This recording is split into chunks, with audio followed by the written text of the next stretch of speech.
Un homme de l'ombre, au point qu'avant mardi, on ne savait pas à quoi il ressemblait. Zabiullah Mujahid est devenu le visage de la promesse des talibans envers l'Afghanistan et le monde.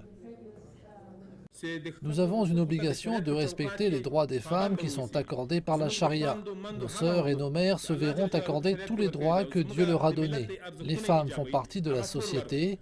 Les femmes travailleront dans divers domaines du pays tout en vivant sous la charia. Les femmes travailleront dans l'éducation, la santé et d'autres domaines et joueront un rôle actif. Cet engagement constitue une différence importante avec la fois précédente où les talibans avaient occupé le pouvoir en 1996. Nous souhaitons de futurs gouvernements et systèmes qui incluent des gens de toutes les écoles de pensée. Nous ne souhaitons pas davantage de guerre, nous souhaitons la paix en Afghanistan. Les talibans affirment aussi qu'il n'y aura aucun châtiment à l'encontre des ennemis d'hier. Je dois vous rappeler que nous pardonnons à tout le monde parce qu'il en va de l'intérêt de la paix et de la stabilité en Afghanistan. Tous les groupes qui s'opposaient à nous sont pardonnés.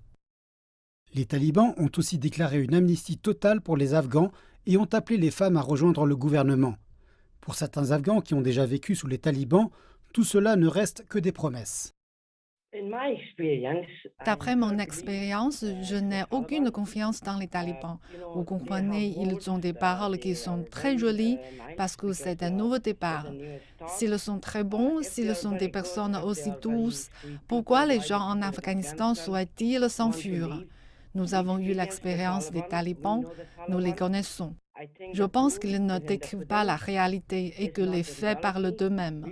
Nous verrons ce qu'ils feront dans le futur, mais je ne peux pas les croire.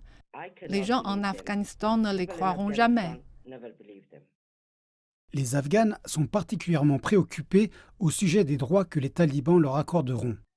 En tant que femme afghane, je ne les crois pas parce qu'ils n'ont pas un historique très clair eu égard au respect de leurs promesses.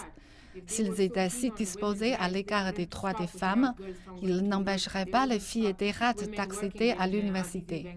Ils n'interdiraient pas aux femmes de travailler à la banque Azizi à Kandahar.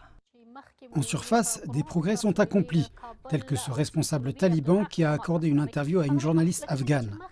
Auparavant, cela aurait été interdit.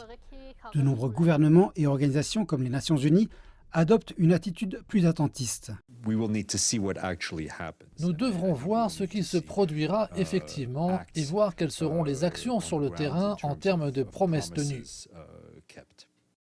Les talibans devront montrer au cours des prochains jours et des prochaines semaines si leurs promesses sont sincères et ce qu'elles signifient pour le monde et pour les Afghans.